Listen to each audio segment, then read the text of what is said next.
El órgano se quedó callado, y la nave de la iglesia de San Juan de Dios respiró un silencio pesado, de esos que se pegan a la piel como ta humedad.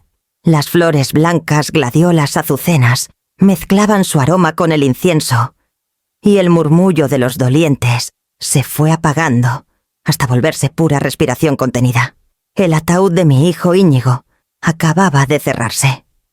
El último golpe seco de las bisagras sonó como si hubieran clausurado también el aire. Me llamo Estebana Calderón. Tengo 73 años, nací en Guadalajara y he vivido lo suficiente para saber que el dolor no pide permiso. Aún así, ese día sentí que me partían el alma en dos. Me aferré al misal con las 2 manos. Las yemas me temblaban, pero mantuve la espalda recta como me enseñó mi madre derechita mija, porque doblarse es dejar entrar el frío. Los vitrales dejaban caer colores sobre el piso de cantera. Me parecían pedazos de cielo rotos. Yo pensaba en Íñigo a los 8 años descalzo en el patio jugando con un avión de papel y me mordí la lengua para no llorar frente a todos. No quería ser el espectáculo de nadie. La dignidad no me quita el dolor, pero me ayuda a caminar. Entonces se escuchó el tac, tac, tac de unos tacones atravesando la nave, descolocando ese silencio como un vaso contra el mármol. Voltearon varias cabezas. Yo no. El padre hizo un gesto ligero tratando de reconducir la ceremonia, pero la presencia se impuso sola como un viento que abre las puertas. Verónica Saura cruzó el pasillo vestida de negro brillante, el corte del vestido demasiado ajustado para un funeral, el cabello recogido con una exactitud que olía a salón de belleza. Caminó directo hacia el frente con una sonrisa de orilla, como quien ya trae el guión aprendido. «Vengo a reclamar lo que me pertenece», dijo en voz alta para que todos escucharan. «Los 29 millones de pesos que Íñigo dejó. Soy su esposa legal». El rumor se encendió como pasto seco. Hubo un Jesús, María y José desde una de las bancas del fondo, y varias manos se buscaron el rosario. El padre carraspeó y pidió respeto. Yo seguí viendo el ataúd. Tenía grabado el nombre completo de mi hijo en la placa dorada. Íñigo Calderón. No hay nada más duro que mirar el nombre de tu hijo en metal y no poder tocar su frente para bajarle la fiebre como cuando era niño. Tragué en seco. No ibas a regalarle a esa mujer mis lágrimas. Verónica se plantó a 2 pasos del altar como si estuviera en una sala de juntas. Su voz no tembló. La mía por dentro ardía. Sentí que varios ojos me buscaban esperando que me quebrara, que me desmoronara en el centro del pasillo para completar el drama. No les di ese gusto. Me quedé inmóvil con la respiración cortita, apretando el misal, hasta que me dolieron los nudillos. El corazón me latía desacompasado, pero yo conozco la paciencia de la piedra. La he practicado toda la vida. «Señora», insistió ella dándome la cara, «ustedes saben cómo son estas cosas. Yo tengo derecho». Quise reírme, pero me contuve. Derecho. Palabra grande en boca chica. Hace 15 años esa misma mujer había dejado a mi hijo con un portazo y un silencio largo, y jamás miró hacia atrás. Cuando llegaron los diagnósticos malos, cuando hubo que vender el coche para pagar quimioterapias en el civil, cuando se nos iba el sueño contando pesos para estudios y medicinas, ella brillaba por ausente. Y ahora venía vestida de luto fino, a nombrar el dinero como si el amor se midiera en ceros. La gente empezó a murmurar nombres de abogados, a repetir leyendas de Facebook, a soltar medias verdades como quien reparte pan duro. Que si la esposa tiene prioridad, que si el testamento puede impugnarse, que si la madre está cegada por el dolor. En esta vida basta una chispa para que la mentira prenda.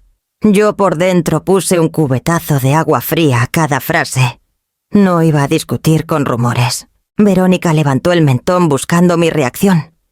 Me vio fija sin parpadeo. Intentó un gesto compasivo de esos que se ensayan frente al espejo.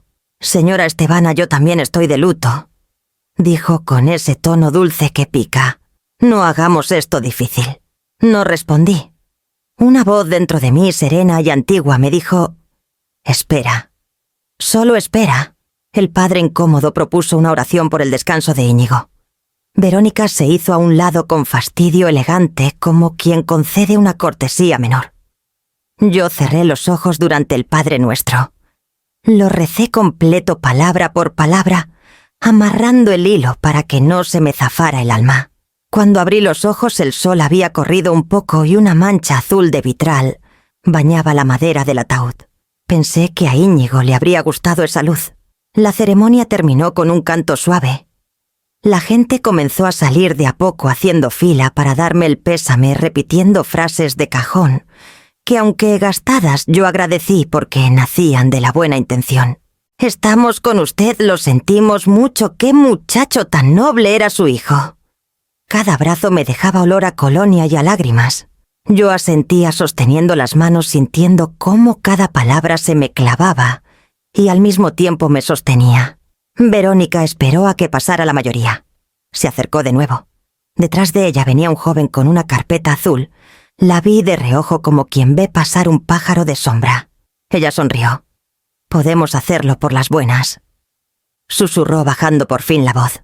«No tiene por qué ser un show». La miré al fin de frente. En su iris había más cálculo que tristeza. No me sorprendió. A cierta edad una se aprende a leer lo que la gente calla con los dientes. Dejé que el silencio hiciera su trabajo. A veces callar es decirlo todo. Di un paso hacia el ataúd y apoyé la palma ahí, como quien confirma la temperatura del mundo. Respiré hondo. El frío de la madera me atravesó hasta el pecho, y con ese frío me acomodé la voz. «No voy a permitir que ensucie la memoria de mi hijo». El murmullo que había dejado su entrada aún flotaba en la nave cuando un muchacho de traje gris, con el cuello de la camisa un poco torcido y las manos sudorosas, se acercó tambaleando con una carpeta. Era el abogado de Verónica, apenas tendría 30 años. La voz le salió insegura como si le apretara la corbata. «Señoras y señores», empezó mirando más al piso que a las personas. «Mi clienta es la esposa legítima de Íñigo Calderón. Según el Código Civil le corresponden los bienes, incluyendo los 29 millones de pesos de la herencia». La palabra legítima retumbó como campana en medio del silencio. Hubo quien se santiguó. Otros se giraron entre sí con cejas arqueadas. Yo no moví un músculo. El muchacho hojeaba sus papeles con desesperación, tratando de encontrar sustento. Citas sueltas de artículos legales se le enredaban en la lengua. Más que un argumento, parecía un estudiante, repitiendo de memoria para no reprobar. En ese instante sentí un roce en mi brazo. Era Maite Olarte, mi abogada, mujer de porte severo, mirada de acero, templado por años en tribunales. La conocí en Ciudad de México cuando acompañaba a Íñigo en la redacción de su primer testamento. Desde entonces se convirtió en una aliada silenciosa, siempre preparada para lo peor. Maite avanzó con paso firme. Sus tacones resonaron distintos. No buscaban atención, marcaban autoridad. «Con el debido respeto, padre», dijo dirigiéndose primero al sacerdote como gesto de cortesía. «Esta ceremonia es para honrar a un hombre, no para convertirlo en botín. Sin embargo, ya que se mencionan derechos, aquí están los hechos». Abrió su portafolio negro sin prisa como quien despliega una baraja que sabe ganadora. Extrajo una copia certificada, sellada y rubricada la sentencia de divorcio de hace 15 años. El aire se tensó. Se escuchó el crujido de un banco de madera cuando alguien se acomodó nervioso. En este documento, continuó Maite, su voz clara y firme, la señora Verónica Saura no solo firmó la disolución del vínculo matrimonial, sino que renunció expresamente a cualquier derecho presente y futuro sobre los bienes de Íñigo Calderón. Renuncia total y irrevocable. Algunos dolientes abrieron la boca sin palabras. El joven abogado bajó la vista amniquesitana a su carpeta, hojeó y hojeó buscando esa cláusula que nunca había leído. Los ojos le temblaban. Verónica, en cambio, no se inmutó. Se enderezó, levantó el mentón con esa soberbia que ya le conocía y lanzó con frialdad: «Esto se puede impugnar». Un murmullo recorrió la capilla como un viento que entra por las ventanas abiertas. Había quienes me miraban con simpatía, otros con duda, algunos hasta con cierta sospecha. Pude leerlo en sus rostros. ¿Y si la exesposa tiene razón? ¿Y si la madre está aferrándose a lo que no le toca? Me sostuve en silencio. Yo sabía que la verdad no necesita gritar, pero también sabía que las mentiras, cuando caen en oídos crédulos, crecen como hierba mala. Vi de reojo a Maite, no parpadeó. Ella sabía que esta era apenas la primera piedra. Verónica se giró hacia los asistentes buscando aliados entre ellos. Habló con un tono calculado. Todos saben que yo compartí mi vida con Íñigo. Estuve a su lado en sus mejores años. No voy a dejar que me borren como si nunca hubiera existido. Algunas cabezas asintieron por simple inercia. Yo sentí un fuego ardiéndome por dentro, pero me tragué las palabras.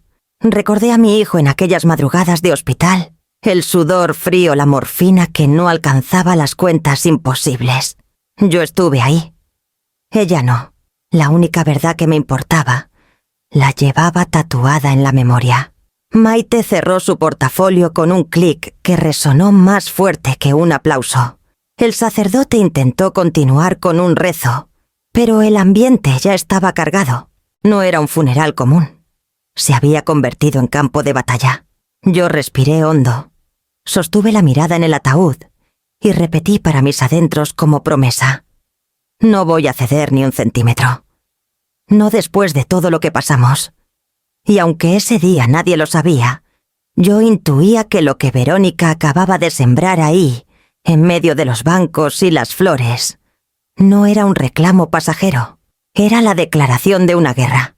Las voces apagadas en la iglesia seguían zumbando en mis oídos, pero por dentro yo ya no estaba ahí. Cuando vi a Verónica plantarse con ese descaro, todo en mí se abrió como una herida vieja. Me bastó un parpadeo para regresar 15 años atrás a los pasillos helados del Hospital Civil de Guadalajara. Ahí pasamos la primera quimioterapia de Íñigo.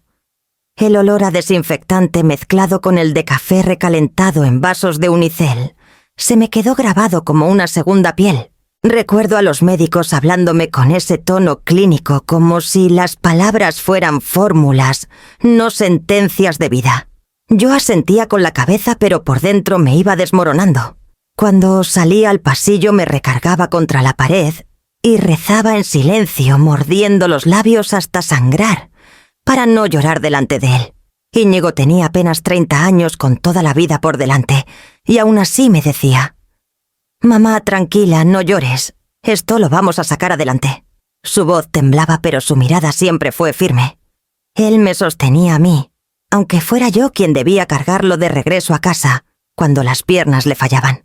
En esas largas noches, yo aprendí el verdadero significado de la palabra soledad.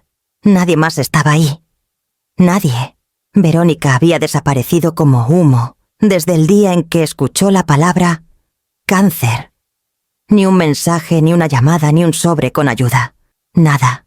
Solo el silencio. Un silencio tan pesado como las deudas que se amontonaban en mi mesa de la cocina.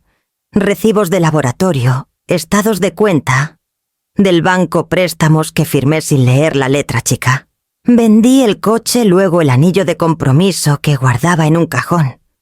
Todo para que a Íñigo no le faltara una medicina, un estudio, una esperanza. Las madrugadas se repetían, igual yo sentada en una silla de plástico, viendo cómo la máquina goteaba lentamente el veneno, que también era cura. Los ojos de mi hijo cerrados, la piel cada vez más pálida, y yo contándole historias viejas para distraerlo. Me acuerdo que una noche, con apenas fuerzas, me pidió que le cantara la misma canción de cuna de cuando era niño. La voz se me quebraba, pero lo hice. Y mientras lo veía quedarse dormido, pensé que ningún amor podía ser más grande que ese cuidar de tu hijo cuando el mundo entero ya lo dio por perdido. Y ahora, 15 años después, esa mujer entraba al funeral como si nada de eso hubiera existido, con tacones brillantes, con un abogado torpe de la mano, reclamando los millones que Íñigo me confió. Ella que nunca estuvo ahí cuando él gritaba del dolor. Ella que jamás sostuvo su mano cuando el frío lo hacía temblar. Ella que no cargó los bultos de suero, ni cambió las sábanas manchadas de sangre. El contraste me quemaba por dentro. Sentía la sangre subir a la cara, un ardor que se confundía con lágrimas contenidas. Mientras ella hablaba de derechos, yo recordaba cada cuenta atrasada cada noche en vela, cada oración en los pasillos vacíos. La balanza no estaba simplemente inclinada, estaba rota de raíz. Yo sabía que el dinero era grande. 29 millones de pesos no se dicen al aire. Es una cifra que a cualquiera le cambia la vida. Pero también sabía que esa cantidad no podía comprar memoria, ni tiempo, ni dignidad. Lo que yo viví junto a mi hijo era algo que ningún tribunal, ni ninguna mentira podía borrar. Respiré hondo. La rabia, lejos de desbordarme, se me fue asentando como una piedra en el pecho. En mi silencio se transformó en algo más firme, más denso. Era una promesa, una decisión que no necesitaba testigos. No lo permitiré. Me repetí. No mientras yo respirara. No mientras la memoria de mi hijo siguiera viva en mí. El aire de la tarde olía a flores marchitas y a lluvia contenida. Afuera de la iglesia los dolientes se dispersaban en silencio, unos murmurando frases de consuelo, otros evitando mirarme a los ojos como si la vergüenza ajena por lo que había ocurrido dentro los hubiera alcanzado también a ellos. Yo respiraba con dificultad todavía, con la imagen de Verónica clavada en la mente como una espina. Sentía que si me soltaba, si me permitía siquiera un sollozo, todo mi cuerpo se desmoronaría ahí mismo en las escalinatas. Fue entonces cuando sentí la mano firme de Maite Olarte en mi brazo. No dijo nada, solo me guió unos pasos hacia un costado, lejos de las miradas curiosas. Abrió su bolso de cuero negro siempre impecable y sacó un sobre marrón grueso sellado con cinta. «Esto es de Íñigo», me susurró con esa voz que no admite discusión. Lo firmó 9 meses antes de partir. Lo tomé con ambas manos como si fuera algo frágil, un pájaro herido. El papel áspero me raspaba la piel y sin embargo transmitía un calor extraño, como si guardara todavía el rastro de sus dedos. Mis rodillas temblaron. Me senté en la banca de piedra bajo el atrio con la cruz de hierro fundido proyectando su sombra encima de mí. Abrí el sobre con torpeza, temiendo que se me escapara el aire. Dentro encontré varias hojas con el membrete del notario. Leí las primeras líneas y la voz de mi hijo me pareció surgir entre cada renglón. Todo lo dejaba para mí. El dinero sí. Esos 29 millones de pesos en cuentas y certificados. Pero también las propiedades, la casa en Valle de Bravo, donde todavía quedaba su olor a madera húmeda. El departamento en Polanco lleno de libros y pizarras con fórmulas. Las acciones de la empresa que fundó con tanto esfuerzo y las cuentas en dólares que había acumulado durante los últimos años de contratos internacionales. Todo estaba ahí con su firma clara, con la huella de su voluntad. Sentí un nudo en la garganta. Yo nunca le pedí nada. Siempre le dije que mi única herencia era verlo vivir. Y ahora él me lo entregaba todo como un acto final de confianza, como si supiera que yo sería la única capaz de proteger su memoria. Entre los papeles, sin embargo, encontré algo más. Un pequeño estuche de plástico transparente, sellado con una etiqueta azul. Era un USB con sus iniciales grabadas en tinta negra. Al verlo, un escalofrío me recorrió la espalda. No había ninguna nota explicativa, solo ese objeto silencioso que parecía mirarme con un secreto. Lo sostuve entre los dedos y, por un instante, dudé si debía abrirlo ahí mismo, pedirle a Maite que lo conectara en su computadora portátil. Pero no lo hice. El peso de la incertidumbre se me instaló en el pecho como otra piedra más encima de tantas. Si mi hijo había dejado ese archivo era porque había algo que quería decirme, algo que nunca se atrevió a pronunciar en vida. Maite se acomodó los lentes y me miró de frente. Hay que guardar esto con cuidado. Puede ser clave. Asentí en silencio, incapaz de articular palabra.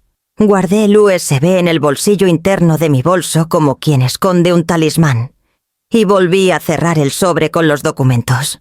Mientras descendía por las escalinatas, sentí que la ciudad me envolvía con su ruido habitual.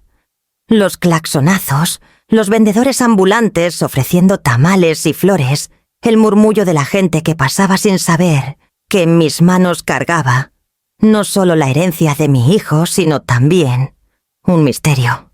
Ese USB se convirtió en sombra sobre mí.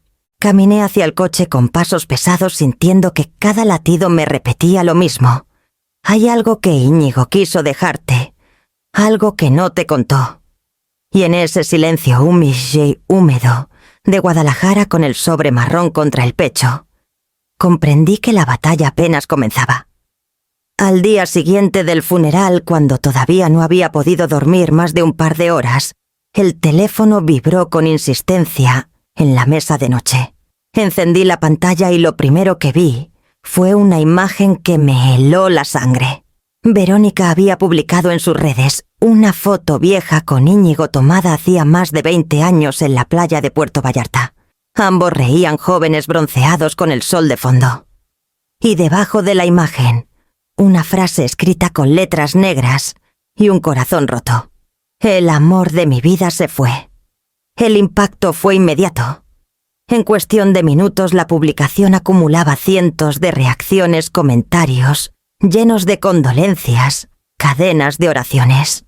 Personas que no sabían nada de la historia real compartían aquella mentira envuelta en nostalgia barata. ¡Qué injusto, pobre mujer tan enamorada!, todavía escribían. Yo apreté el teléfono con tanta fuerza que sentí que se me iban a romper los dedos. No pasó mucho para que la prensa amarillista oliera la sangre. Al mediodía los titulares de portales de espectáculos y programas de televisión ya la llamaban la viuda inconsolable. Mostraban las mismas fotos editadas con filtros melancólicos, entrevistas viejas de cuando aún estaban casados y un sinfín de frases lacrimógenas que pintaban a Verónica como víctima de una tragedia injusta. Nadie mencionaba el divorcio, ni la renuncia de derechos, ni los años de ausencia. Solo el espectáculo de una mujer llorando frente a las cámaras. Los vecinos empezaron a mirarme distinto. En la tiendita de la esquina, la señora que siempre me saludaba con cariño, ahora apenas levantaba la mano incómoda. Una vecina con la que compartí tantas mañanas de café se atrevió a preguntarme con cautela: ¿de verdad la señora Verónica no tiene nada? ¿Dicen que usted se quedó con todo?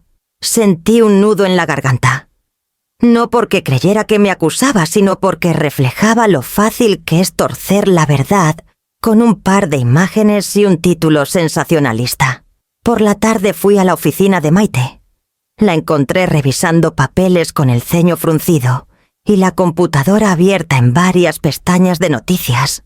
Apenas me vio, me hizo un gesto para que cerrara la puerta. Esto ya no es solo legal. Estebana dijo con ese tono seco que usaba cuando algo se complicaba. Es mediático. Y en la opinión pública los hechos pesan menos que las emociones. Me senté frente a ella. Sentí que las piernas apenas me respondían. ¿Y entonces qué hacemos?, pregunté con la voz baja. Maite se quitó los lentes, los dejó sobre la mesa y me miró directo. No responder con rabia. Si nos precipitamos, jugamos en su cancha. Tenemos que ser estratégicas, más firmes y más pacientes que ella. Pero la paciencia se me escapaba. Esa misma noche recibí llamadas de primos lejanos, de antiguos conocidos de la familia, algunos con verdadera preocupación, otros con la voz cargada de dudas. Solo queremos saber si es cierto, decían, como si la verdad fuera un rumor más en medio de tantas versiones. Me encerré en la sala de mi casa con las luces apagadas. Afuera el bullicio de la ciudad sonaba normal, el carrito de los tamales, el claxon lejano, los perros ladrando en la colonia. Pero dentro de mí, el ruido era insoportable. Sentía que cada mensaje, cada titular, cada mirada de desconfianza se me clavaba como agujas. Recordé las palabras de Íñigo, aquellas que me dijo en una madrugada de hospital, cuando el dolor lo doblaba, pero aún así me sonrió. Mamá, no dejes que nadie escriba mi historia por mí. Ahora entendía la profundidad de esa frase. No se trataba solo de contratos o de dinero. Era su memoria, su legado lo que estaba en juego. Respiré hondo. Maite tenía razón. Esta guerra no iba a librarse solo en tribunales, también en la plaza pública donde la mentira corre más rápido que el viento. Y aunque el peso en el pecho me parecía insoportable, una certeza se instaló en mí. No me ibas a quedar callada para siempre. Porque si algo había aprendido en esos años de lucha, junto a mi hijo, era que la verdad puede tardar, pero cuando llega, llega para quedarse. La tormenta mediática crecía como nube oscura sobre mi cabeza cuando Maite me llamó a su oficina en el centro histórico de Guadalajara. Me dijo que había logrado concertar una cita privada con don Ramiro Urrutia, el notario que había trabajado con Íñigo en la última etapa de su vida. El solo escuchar su nombre me estremeció. Era un hombre de prestigio serio, de esos que no arriesgan su firma en ningún papel dudoso. Llegamos a media tarde. El despacho estaba en una casona antigua con techos altos y olor a madera encerada. Don Ramiro nos recibió en la entrada con un apretón de manos firme y un rostro grave. Sus canas perfectamente peinadas y la lentitud de sus gestos daban la impresión de alguien que medía cada palabra. Doña Estebana me saludó con una leve inclinación. Lamento mucho la partida de su hijo. Él confiaba en usted más de lo que imagina.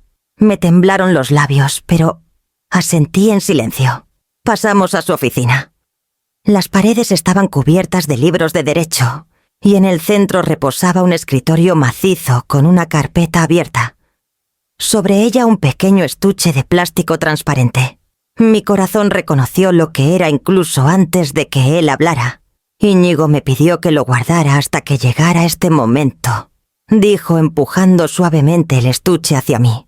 Es un mensaje personal. El estuche contenía el USB que había visto en el sobre marrón, pero esta vez con el sello notarial adherido como prueba de autenticidad. Sentí que me ardían las manos. Quise abrirlo de inmediato, pero don Ramiro levantó la palma. Será mejor que lo veamos aquí mismo. No hay lugar más seguro que este despacho. Maite asintió y encendió la computadora del notario. El sonido del ventilador interno llenó el silencio mientras conectaban el dispositivo. Yo me quedé de pie sin atreverme a sentarme. La pantalla tardó unos segundos en iluminarse y de pronto apareció la imagen de mi hijo. Íñigo estaba sentado frente a la cámara con los hombros un poco encorvados y la piel pálida marcada por los tratamientos. Pero sus ojos brillaban con la misma claridad que cuando era niño y me pedía que lo empujara más alto en el columpio del parque. Su voz salió ronca pero firme.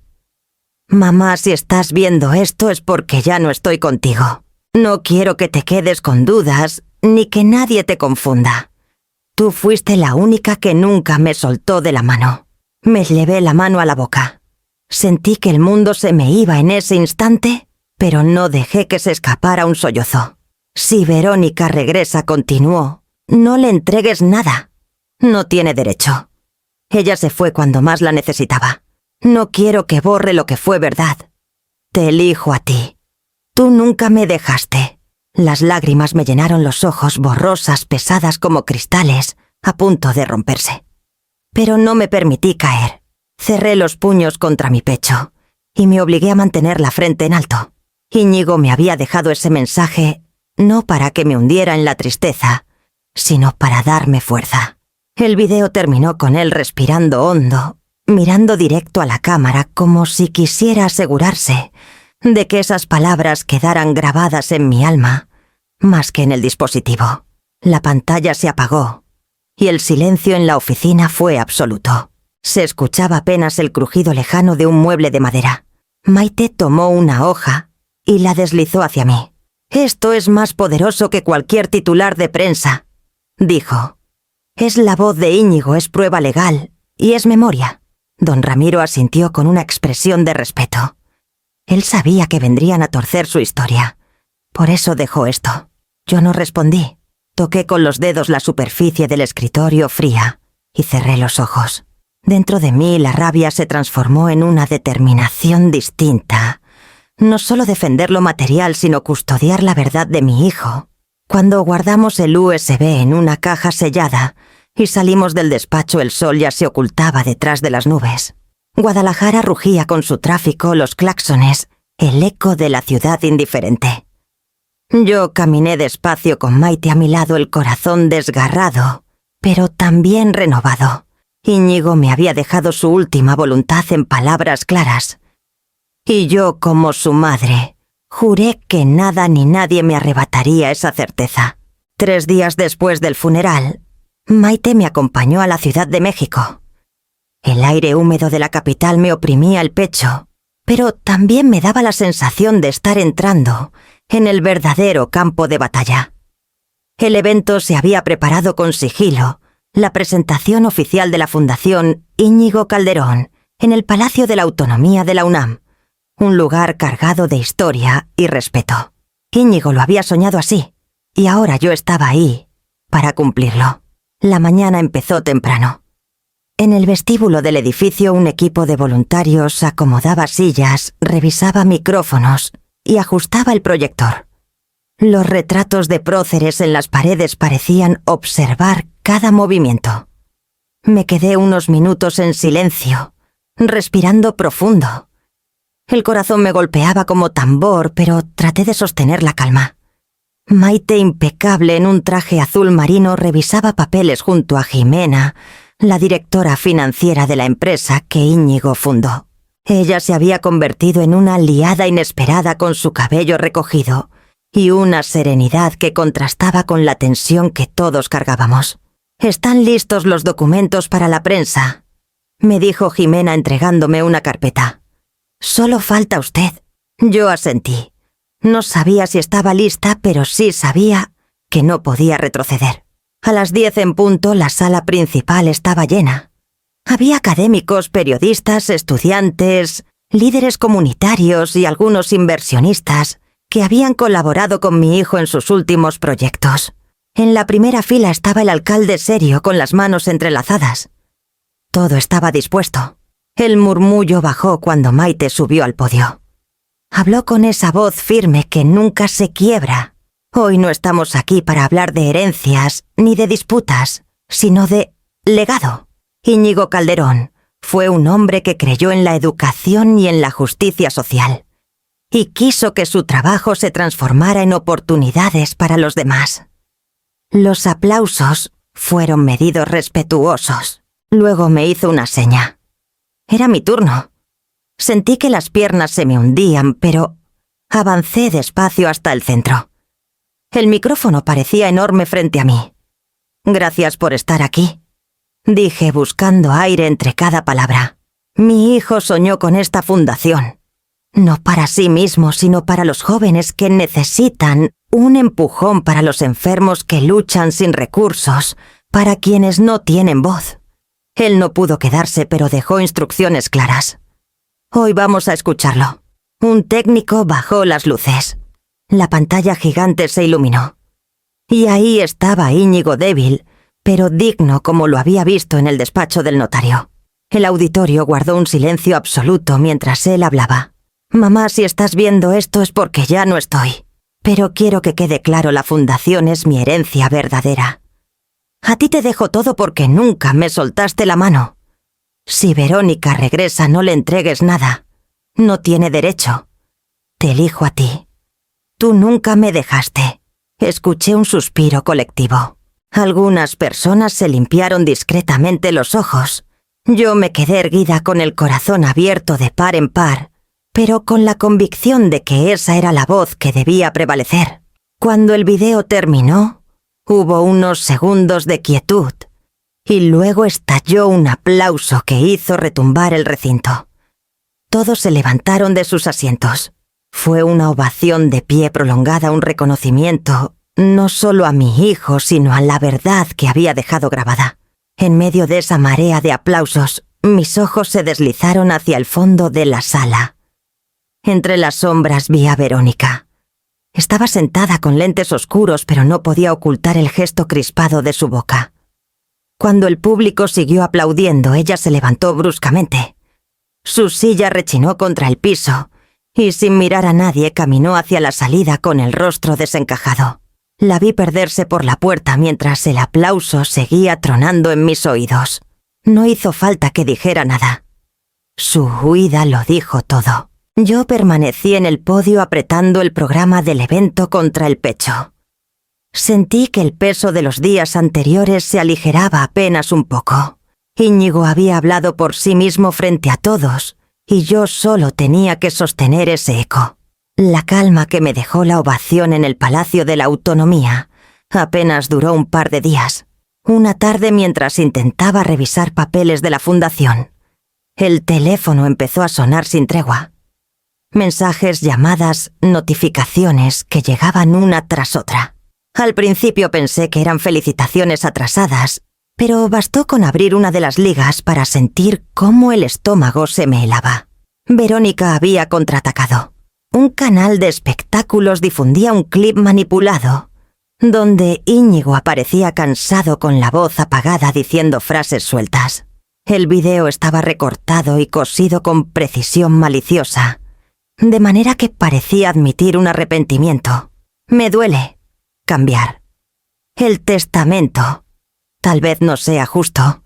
Cada pausa, cada edición, lo hacía sonar como si hubiera dudado de mí, como si hubiera querido incluirla a ella. El titular era venenoso. Confesión oculta. Íñigo Calderón se arrepintió de dejar fuera a Iciar, su esposa. Las redes sociales ardieron en cuestión de horas. Los comentarios se multiplicaban como plaga. ¿Qué madre tan fría lo manipuló en sus últimos días? Pobre mujer, Verónica la apartaron por celos. Que investiguen esto huele a abuso. Los hashtags empezaron a subir. Justicia. Para Verónica. Testamento manipulado. Madre controladora. Mi nombre, el mismo que hasta hacía poco estaba asociado a la fuerza y dignidad de una madre, ahora se veía arrastrado por las cloacas del Internet. Me quedé sentada en la sala con la televisión apagada, escuchando solamente el zumbido de las notificaciones. Recordé las noches en el hospital civil cuando sostenía la bolsa de vómito en una mano y la de Íñigo en la otra. Pensar que alguien pudiera creer que yo de todas las personas lo había manipulado me partía el alma. Pero el daño estaba hecho. Hasta primos lejanos comenzaron a escribirme con cautela. Ojalá no sea cierto, tía. Dicen que hay pruebas de que lo aisló. Sus dudas me dolían más que los insultos anónimos de las redes. Era como si la mentira hubiera cruzado el umbral de mi casa. Esa noche Maite vino a verme. Traía la mirada dura, el celular en la mano. Ya lo vi, me dijo sin rodeos. Es un montaje, no hay duda. Pero en la opinión pública lo que importa no es la verdad, sino lo que se comparte primero. Me cubrí el rostro con las manos. Lo están pintando como si yo lo hubiera secuestrado emocionalmente, Maite. ¿Cómo luchas contra algo así? Ella se sentó frente a mí firme con esa calma que me sostenía cuando yo sentía que me ahogaba. Con paciencia y con pruebas respondió. Tú tienes lo que ella nunca tendrá, la voz íntegra de Íñigo, sin cortes, sin trampas. Quise creerle, pero al mirar mi celular y leer comentarios cargados de odio, me sentí como si las paredes de mi propia casa se derrumbaran. El eco de esas frases falsas se me colaba hasta en el sueño. Al día siguiente, en el mercado de la colonia, escuché murmullos a mis espaldas. Una señora cuchicheaba. Dicen que la pobre exesposa fue víctima. Un hombre replicaba. Pero el video en la UNAM fue claro. La duda estaba instalada como semilla de veneno. Caminé con la frente en alto, aunque por dentro me quemaba. No se trataba solo de mí. Era la memoria de Íñigo la que estaba manchando la historia que intentábamos preservar. Esa tarde de regreso en casa, volví a abrir el sobre donde guardaba el USB original. Lo sostuve entre las manos recordando la voz de mi hijo, clara sin fisuras. Te elijo a ti. Tú nunca me dejaste. Me aferré a esa certeza como a un salvavidas. Pero también supe que la tormenta apenas empezaba. Verónica no solo había lanzado un golpe legal, había encendido una hoguera en la opinión pública, y el fuego crecía más rápido de lo que yo podía contener. La tormenta del video manipulado seguía encendida cuando Maite me llamó a su despacho una mañana. Su tono por primera vez en días sonaba distinto, menos rígido, con un matiz de expectativa. «Hay alguien que quiere hablar con usted», me dijo al llegar. «Alguien muy importante en todo esto». No entendí de inmediato, pero al abrirse la puerta la vi entrar una mujer de unos 50 años, cabello oscuro, recogido en una trenza sencilla, rostro sereno, pero con los ojos enrojecidos como quien carga lágrimas guardadas demasiado tiempo. Vestía con sobriedad, sin joyas ni maquillaje llamativo. «Soy Clara Mendizábal», se presentó con voz baja pero segura. «Estuve con Íñigo los últimos años». El corazón me dio un vuelco. Sentí un choque de sorpresa y un puñado de preguntas amontonándose en mi garganta. Ella continuó sin darme espacio para interrumpir. «Él no quiso hacerlo público, señora Estebana. No quería que Verónica usara nuestra relación para envenenar más su historia. Me pidió que lo acompañara en silencio, y yo respeté su decisión. Lo cuidé en las madrugadas, lo llevé a varias de sus citas cuando usted no podía, y estuve a su lado hasta el último mes». Me quedé helada. Durante un instante pensé que tal vez todo se trataba de un invento más, pero Maite le indicó que sacara lo que traía en una carpeta azul. Clara la colocó sobre la mesa y la abrió con cuidado. Dentro había impresiones de correos electrónicos, informes médicos con su firma como acompañante, notas fechadas en el hospital civil. «Aquí están», explicó, «las constancias de las sesiones a las que lo llevé. Correos donde él me agradecía por acompañarlo. Mensajes que prueban que Verónica jamás apareció en esos años. Ni una llamada, ni una visita, nada. Leí un correo escrito con la letra apurada de Íñigo: «Gracias, Clara, por quedarte anoche. Mamá estaba agotada y tú supiste sostenerme. No sé cómo habría hecho sin ti». Las letras se me desdibujaron. Por primera vez no solo me sentí comprendida, sino acompañada. Clara respiró hondo antes de seguir. «Yo lo amaba, señora. No vengo por dinero ni por pleitos. Vengo porque no soporto ver cómo están ensuciando su memoria». Él no lo habría permitido. La miré fijamente. Había en su voz una honestidad que no se puede fingir. Me dolió saber que mi hijo llevó en silencio esa parte de su vida, pero al mismo tiempo me alivió descubrir que en medio del dolor había tenido a alguien más que lo sostuviera cuando yo no alcanzaba.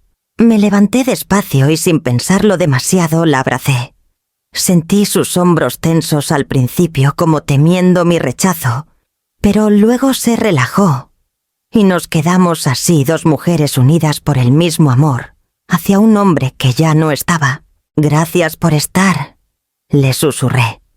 Íñigo necesitaba compañía y yo necesitaba saber que no estuvo solo. Cuando nos separamos, Maite tenía en las manos los documentos y los revisaba con atención quirúrgica. «Esto cambia mucho las cosas», dijo. «Clara su testimonio, y estas pruebas son fundamentales. Con esto desmontamos cualquier farsa de Verónica». Asentí en silencio. La rabia que me había quemado por dentro empezó a transformarse en algo distinto. Una fuerza renovada nacida no solo de la memoria de mi hijo, sino también de la solidaridad de quienes realmente estuvieron con él. Por primera vez desde que comenzó todo dejé de sentirme sola. La mañana de la conferencia amaneció gris con un cielo bajo que parecía presagiar tormenta. El salón donde Maite había convocado a la prensa estaba lleno desde una hora antes. Cámaras alineadas, reporteros con micrófonos en mano, murmullos expectantes. Yo me sentía como si estuviera por entrar a un juicio, pero en lugar de jueces y magistrados, Los que decidirían eran las miradas de desconocidos. Maite abrió la sesión con su tono implacable. «Hoy no venimos a responder insultos ni rumores», dijo. «Venimos a presentar hechos». El técnico apagó las luces y proyectó en la pantalla el video completo de Íñigo. La sala se sumió en silencio. Ahí estaba mi hijo, con el rostro cansado, pero la voz firme, diciendo cada palabra sin cortes, con marca de tiempo y fecha grabada en pantalla. No había lugar a dudas, él eligió su legado. Él me eligió a mí. Luego vino Clara. Con voz serena explicó su papel en los últimos años de Íñigo. Mostró los registros médicos donde aparecía su firma como acompañante, los correos que confirmaban su presencia constante. Un periodista levantó la mano y preguntó si buscaba beneficio económico. Clara respondió con un no tan contundente que la sala quedó sin réplicas. Maite dio un paso más. Proyectó en la pantalla el contrato de divorcio de Verónica. La imagen se amplió hasta la cláusula resaltada en amarillo, con la firma de Verónica claramente visible. Renuncia total a cualquier reclamo presente o futuro. Algunos reporteros se acomodaron en sus sillas sorprendidos, otros comenzaron a anotar frenéticamente. «Esto es lo que la señora Saura firmó hace 15 años», aclaró Maite. «Cualquier declaración suya ignorando este documento es sencillamente falsa». Yo observaba en silencio desde la mesa principal. Las preguntas del público empezaron a cambiar de tono. Ya no eran acusaciones, sino dudas legítimas sobre por qué Verónica había callado tanto tiempo y por qué volvía justo ahora. Un periodista veterano de voz grave concluyó en voz alta: «La historia no es como la pintaron. Las cámaras registraron cada instante». Sentí por primera vez que el peso de la opinión empezaba a moverse como un barco que cambia de dirección lentamente. No era triunfo todavía, pero sí un respiro. Al salir, los flashes me cegaron por un segundo. Tomé aire, apreté el brazo de Clara y el de Maite a cada lado. No estábamos solas. El viento comenzaba a soplar a nuestro favor. Creí que lo peor ya había pasado después de la conferencia de prensa. Pero la vida siempre tiene formas nuevas de herirte. Una tarde, mientras Maite revisaba nuevas notificaciones del juzgado, me dio la noticia con frialdad quirúrgica. Su sobrino Rodrigo acaba de presentar una declaración en apoyo a Verónica. Sentí que la sangre se me bajaba de golpe. Rodrigo, hijo de mi hermana menor, había crecido en mi casa como si fuera otro de mis hijos. Recordaba sus vacaciones en Guadalajara cuando jugaba con Íñigo en el patio compartiendo bicicletas y secretos. Nunca imaginé que sería él quien se prestara a la farsa. La declaración era absurda, aseguraba que Verónica sí había visitado a Íñigo en los últimos años y que yo la había corrido por celos. Decía incluso que la relación entre ellos nunca se había roto del todo. Era un golpe bajo calculado para sembrar dudas donde más dolía. Lo cité en privado en una cafetería discreta en la colonia Roma. Llegó nervioso con la mirada esquiva y las manos sudorosas. Apenas me vio, evitó mi abrazo. «Tía», balbuceó, yo solo dije lo que me pidieron. «¿Quién te lo pidió, Rodrigo?», pregunté conteniendo la rabia que me quemaba por dentro. Bajó la mirada. No hizo falta que respondiera. Sabía que había sido Verónica. La forma en que jugaba con la gente, comprando lealtades baratas, con promesas de dinero. Maite lo observaba en silencio, brazos cruzados, dejando que la incomodidad lo hiciera hablar. Finalmente Rodrigo sacó un sobre del bolsillo de su chamarra. Lo puso sobre la mesa como quien entrega un arma. «Me dio esto». Dijo que había más y testificaba ya a su favor. Dentro había billetes. No necesitaba contarlos. El olor a traición era suficiente. «¿Te vendiste por esto?», le pregunté con la voz quebrada. Rodrigo no me sostuvo la mirada. Murmuró algo sobre deudas, sobre la necesidad de salir adelante. Pero nada justificaba pisotear la memoria de Íñigo, de su primo, de aquel que un día compartió con él hasta la última rebanada de pan en la mesa. «Esa mujer va a hundirte con ella», dijo Maite seca. Si sigues en su juego, lo único que vas a ganar es perder a tu familia. Rodrigo apretó los labios, los ojos rojos. Al final aceptó retractarse. Firmó una declaración donde reconocía la manipulación y devolvió el dinero. Pero la herida ya estaba hecha. De regreso a casa me encerré en mi habitación y lloré como no lo había hecho en semanas. Lloré por Íñigo, por mí, y ahora también por Rodrigo. Entendí que incluso la sangre puede mancharse con billetes, que la familia no siempre es refugio. La traición de mi propio sobrino me dejó una cicatriz nueva, invisible pero profunda. Y con ella la certeza de que Verónica estaba dispuesta a ensuciar a cualquiera con tal de salirse con la suya. El día que Maite me entregó la notificación oficial del juzgado de lo familiar en la Ciudad de México, sentí que el suelo se me abría bajo los pies. Era el documento que confirmaba lo que ya temíamos. Verónica había interpuesto una demanda formal para impugnar el testamento de Íñigo.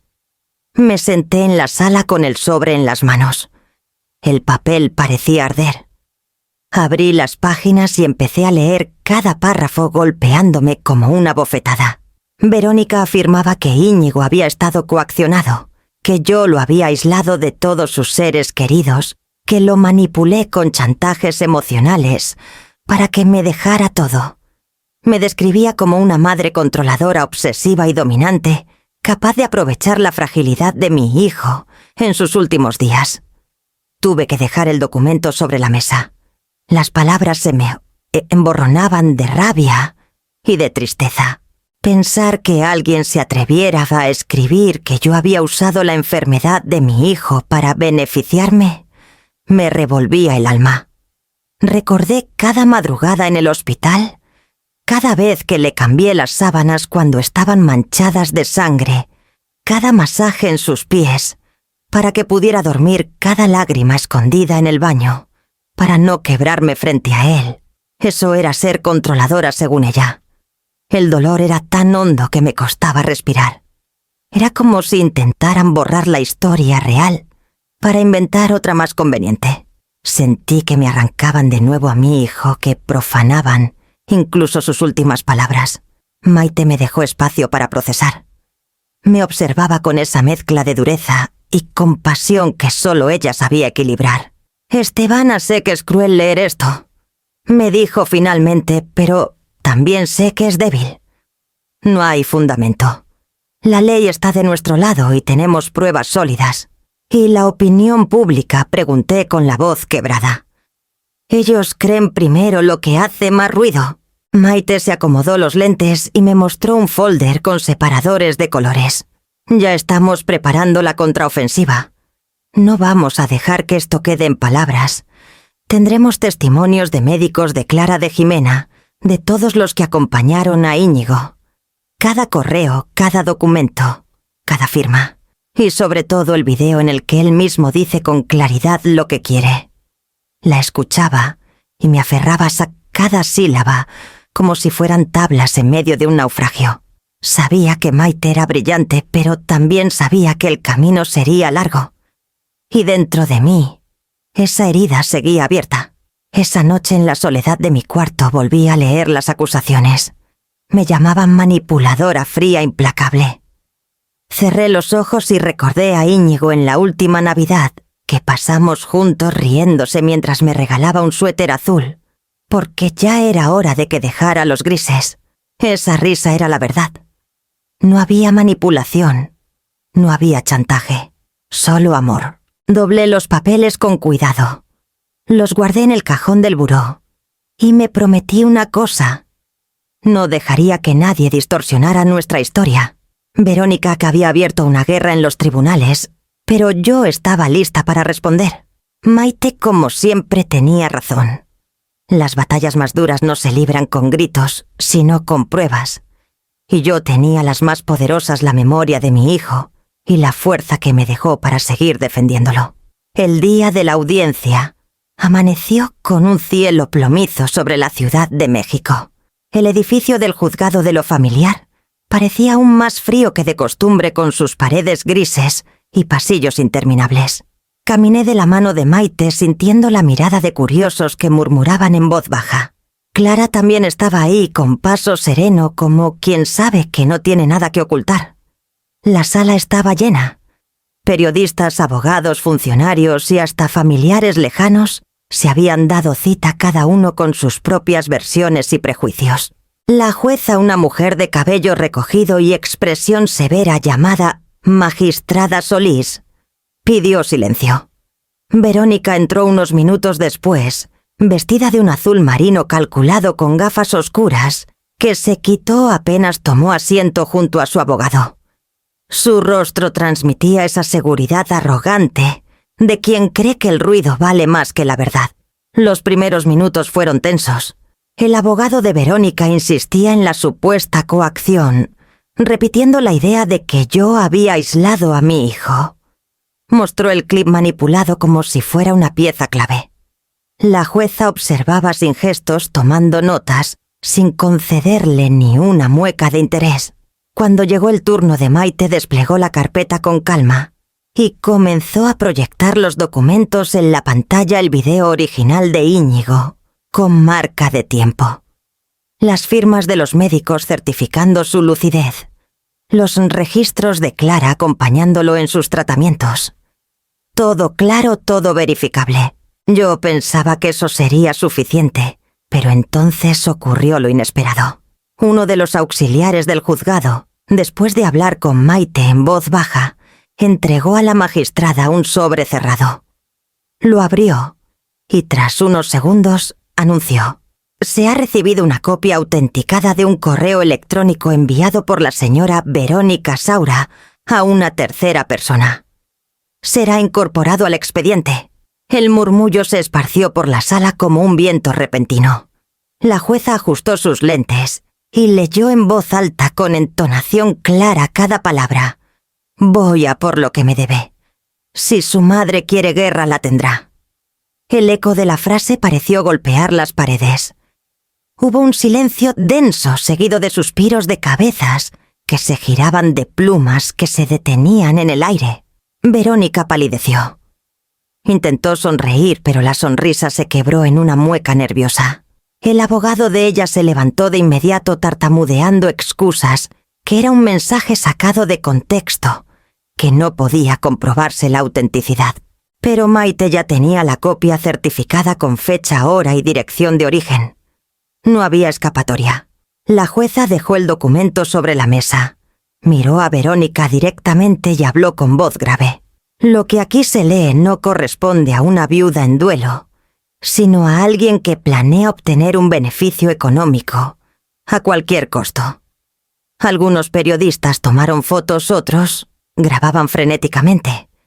Yo sentí un alivio extraño mezclado con tristeza. No porque disfrutara verla expuesta, sino porque la mentira al fin había quedado desnuda frente a todos. Verónica intentó murmurar algo a su abogado, pero ya no tenía credibilidad. Su máscara de dignidad se había resquebrajado. La sala entera la veía no como víctima, sino como oportunista. La audiencia continuó con formalidades, pero ya no importaban tanto. Lo esencial había quedado marcado. Verónica no buscaba justicia ni memoria, solo dinero. Cuando la jueza levantó la sesión, me levanté despacio. Miré el techo alto de la sala, respiré profundo y me repetí a mí misma que cada herida valía la pena, si con ello protegía la verdad de mi hijo. Verónica se quedó quieta, clavada en su silla con el rostro desencajado. Su guerra se había volteado contra ella misma. La segunda audiencia fue aún más concurrida que la anterior. La noticia del correo filtrado había corrido como pólvora, y ahora cada medio de comunicación quería registrar el desenlace. La sala estaba abarrotada, cámaras, reporteros, curiosos, incluso algunos estudiantes de derecho, que tomaban notas como si estuvieran en una clase magistral. Yo me senté en la primera fila junto a Maite, respirando hondo con Clara y a un costado. La jueza Solís abrió la sesión con su voz seca, sin rodeos. Dio paso a la presentación de testimonios. Primero fue Clara Mendizábal, que subió al estrado con la serenidad que siempre la acompañaba. Contó cómo estuvo junto a Íñigo en sus tratamientos, cómo lo acompañaba en citas médicas, cómo ella y yo nos turnábamos para que nunca estuviera solo. Entregó copias de correos electrónicos, agendas hospitalarias y fotografías fechadas que mostraban su presencia constante. ¿Alguna vez vio a la señora Saura en esos años?, preguntó la jueza. Nunca respondió Clara sin titubeos. El murmullo de la sala fue inmediato. Después subió Daniel Estrada, el enfermero del Hospital Civil, que atendió a Íñigo en las rondas nocturnas. Con su uniforme blanco y su voz pausada, relató lo mismo que durante años jamás apareció ninguna exesposa, que la única constante era la madre y en ocasiones Clara. Confirmó que Íñigo, aún en sus últimos días, estaba lúcido y tomaba decisiones claras. Luego fue el turno de Jimena López, la CFO de la empresa de mi hijo. Con carpetas organizadas y precisión quirúrgica, mostró los correos corporativos, donde Íñigo la instruía sobre su testamento, los contratos en los que me nombraba heredera universal, y los documentos de la Junta, donde dejó por escrito su deseo de que Verónica quedara excluida. Él fue explícito, dijo con voz firme. No quería que alguien que lo abandonó regresara solo por interés. Las pruebas fueron proyectadas en pantalla una tras otra, firmas, fechas, sellos notariales. Cada documento era como un ladrillo que construía un muro imposible de escalar. El abogado de Verónica intentó interrumpir varias veces, alegando que los testigos eran parciales, pero la jueza lo cortó con un gesto de la mano.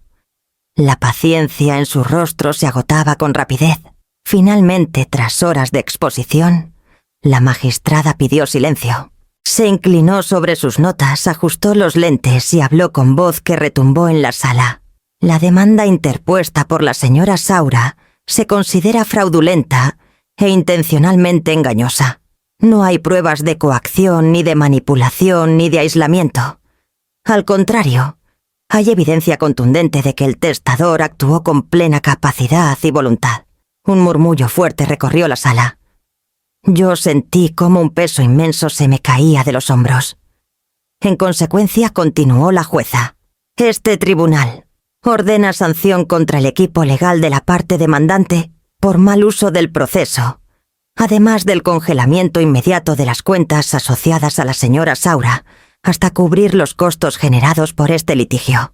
El abogado de Verónica bajó la cabeza pálido. Ella, en cambio, quedó petrificada. Su rostro se endureció como máscara rota. Intentó levantarse, pero la jueza ya había dado por concluida la sesión. La sala estalló en murmullos. Algunas personas aplaudieron discretamente. Yo permanecí sentada sin lágrimas, sin sonrisas. Solo una calma profunda me atravesaba, esa que llega cuando sabes que por fin la verdad ha hablado más fuerte que cualquier mentira. Verónica salió tambaleante, escoltada por su abogado, mientras la prensa la perseguía con preguntas que ella ya no podía responder. Yo, en cambio, caminé hacia la puerta acompañada de Maite y Clara. Por primera vez en mucho tiempo no me sentí una acusada, sino una madre que había cumplido con su deber, proteger la memoria de su hijo. Las semanas posteriores al fallo de la jueza se sintieron como un respiro después de haber estado demasiado tiempo bajo el agua. La tormenta mediática fue cediendo poco a poco, y lo que comenzó a ocupar espacio en los periódicos ya no eran los pleitos legales de Verónica, sino el nacimiento de la Fundación Íñigo Calderón. En Guadalajara el primer acto fue discreto pero conmovedor: la entrega de las primeras becas a estudiantes de escasos recursos. En el auditorio de la preparatoria número 4, un grupo de jóvenes recibió con ojos brillantes y papeles en mano la oportunidad de continuar sus estudios.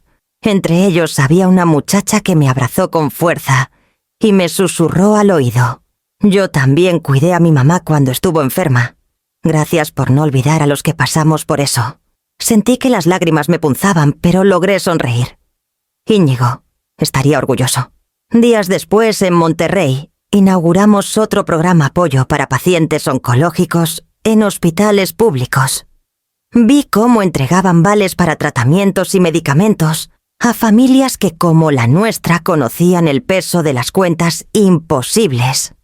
Los medios estaban ahí, cámaras y grabadoras, listas. Pero esta vez, los titulares fueron diferentes. Una madre protege el legado de su hijo. Del dolor a la esperanza, nace la Fundación Íñigo Calderón. Leer esas frases en los diarios fue extraño. Por meses mi nombre había sido arrastrado como acusación, sospecha mentira. Ahora aparecía acompañado de palabras como fortaleza y propósito. No lo viví como un triunfo personal, sino como un alivio. La verdad había encontrado su espacio. En casa comencé a recibir cartas. Muchas. De madres que habían perdido a sus hijos y que me contaban su duelo con trazos temblorosos. De enfermos que agradecían la ayuda de la Fundación. De estudiantes que prometían estudiar con todas sus fuerzas, porque era la forma de honrar a Íñigo. Algunas cartas llegaban con flores secas, otras con dibujos, otras simplemente con la palabra gracias repetida varias veces, como si la tinta quisiera suplir lo que la voz no podía. Las leía en silencio cada noche. Algunas me hacían llorar, otras me daban una calma suave, como si alguien me hubiera tomado de la mano. Empecé a entender que el dolor, cuando se comparte, pierde filo y se convierte en puente. Una tarde, mientras organizábamos los archivos en la oficina de la Fundación en Guadalajara, Maite me encontró leyendo una de esas cartas. Me miró por encima de sus lentes y dijo: «Su hijo no solo dejó dinero, Estebana, le dejó misión». Asentí. Tenía razón. El peso de la ausencia seguía ahí, clavado en mi pecho, pero ya no era una carga muerta. Se transformaba en camino, en tarea. Como si Íñigo me hubiera pasado la estafeta para continuar lo que él soñó, y no pudo terminar. Esa noche volví a mi casa, me senté en el patio donde solía jugar de niño, y cerré los ojos. Escuché su risa en mi memoria, clara, luminosa, como si todavía anduviera corriendo entre las macetas. El dolor seguía, pero ya no me arrastraba. Se había vuelto propósito. Y con ese propósito comprendí que proteger su legado no era solo defenderlo de Verónica, era hacerlo crecer, multiplicarse, tocar vidas que él jamás alcanzó a ver. El eco de la verdad había empezado a resonar, y yo estaba dispuesta a seguirlo hasta el final. Una tarde de sábado, cuando la rutina de la Fundación me había dado un respiro, escuché el timbre de mi casa en Guadalajara. Al abrir la puerta no había nadie, solo un sobre blanco apoyado contra el marco. No tenía remitente, ni sello, ni rastro alguno. Lo recogí con cautela, sintiendo un leve temblor en los dedos. Me senté en la mesa del comedor y lo abrí con cuidado. Dentro encontré dos cosas. Una fotografía antigua de Íñigo, de cuando era niño sonriente con un balón de fútbol en las manos, y un pedazo de papel doblado en 4. Lo desplegué lentamente. Solo tenía una palabra escrita en tinta azul: perdón.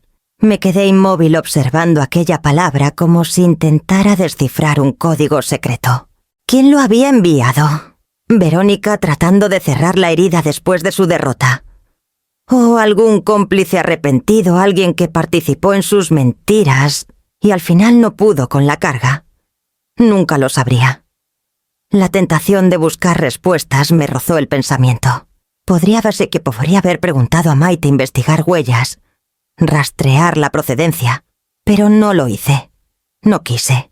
Guardé la foto en un marco junto a las demás de Íñigo y doblé el papel para dejarlo en el mismo cajón donde conservo las cartas de la Fundación. No respondí, no devolví gesto alguno. Ese perdón no era para mí. Era un eco que llegaba tarde, cuando las consecuencias ya estaban escritas. Me quedé largo rato mirando la sonrisa de Íñigo en la foto. Pensé en todo lo que había pasado: la traición, la difamación, la lucha en tribunales, el dolor expuesto al escrutinio público. Pensé también en las madres y enfermos que ahora recibían ayuda gracias a su legado. En silencio concluí algo que hasta entonces no me había atrevido a formular. La venganza grita hace ruido, busca aplausos. Pero la verdad perdura en silencio firme como un árbol que resiste el viento. Y yo había elegido ese camino. Guardé el sobre en el cajón, cerré con llave y respiré hondo. No necesitaba más. Íñigo estaba en paz y yo también podía estarlo. Meses después de aquella última audiencia, la vida comenzó a tomar un rumbo distinto.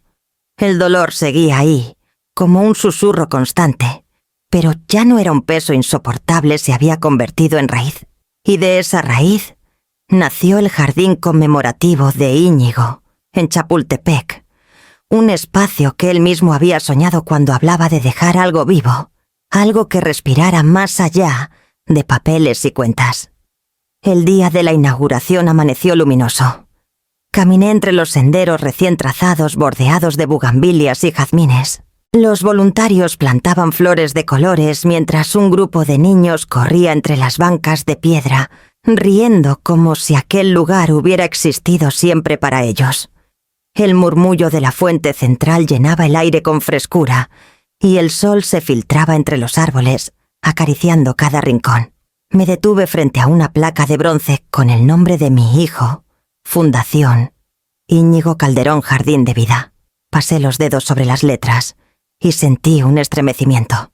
No era un monumento solemne, sino un espacio vivo lleno de movimiento, exactamente como él quería. A mi lado Clara acomodaba unas macetas de lavanda. Me miró con una sonrisa tranquila. Aquí va a crecer más que flores, me dijo. Va a crecer esperanza. Asentí sin poder hablar. En ese instante escuché las risas de los niños mezcladas con el canto de los pájaros, y por un segundo me pareció escuchar también la voz de Íñigo clara cercana como cuando me decía: «Mamá, no te rindas». Respiré hondo, dejando que ese aire me llenara el pecho. Comprendí que aunque ya no estaba, Íñigo seguía allí habitando en cada pétalo, en cada raíz, en cada sonrisa que aquel jardín provocaba. El legado florecía no como una herencia material, sino como un puente hacia el futuro. Y yo, caminando entre flores y memorias, sentí que finalmente la vida nos había concedido un respiro de paz. El tiempo ha seguido su curso lento pero seguro, y ahora al sentarme en el porche de mi casa en Guadalajara, siento que el aire huele distinto. Ya no huele a miedo ni a sospecha, sino a tierra mojada después de la lluvia, a calma después de la tormenta. Verónica desapareció de la vida pública. Nadie volvió a escribir su nombre en titulares, ni a llamarla para entrevistas, ni a darle micrófonos para sus mentiras. Su silencio fue tan repentino como su regreso, y poco a poco su figura se desvaneció como sombra que se disuelve al amanecer. Yo sigo aquí con arrugas más profundas en la piel, pero con un corazón que aprendió a latir de otra forma. No respiro gracias a los millones que me dejó Íñigo, porque el dinero nunca fue un escudo contra la tristeza. Estoy viva porque pude mantener intacto lo único que de verdad importaba, la verdad que él dejó en cada documento, en cada palabra grabada, en cada gesto de amor que nos unió hasta el final. Al mirar atrás pienso en cada herida, la difamación, las acusaciones, la traición, incluso de la familia. Todo dolió, sí, pero todo fue necesario para llegar a este momento. El dolor se transformó en propósito, y ese propósito hoy florece en la fundación, en las becas entregadas en el jardín de Chapultepec, donde los niños juegan bajo el sol. Tomo una taza de café y dejo que el viento de la tarde acaricie mis manos. Escucho en la memoria la risa de Íñigo de cuando era niño, clara como el agua, y sé que de alguna forma sigue aquí conmigo. Cierro los ojos y dejo que el silencio me rodee, un silencio distinto al de la soledad, un silencio lleno de sentido, porque comprendí después de todo que el aplauso más grande no vino de la gente, sino de la paz que al fin habita en mi corazón.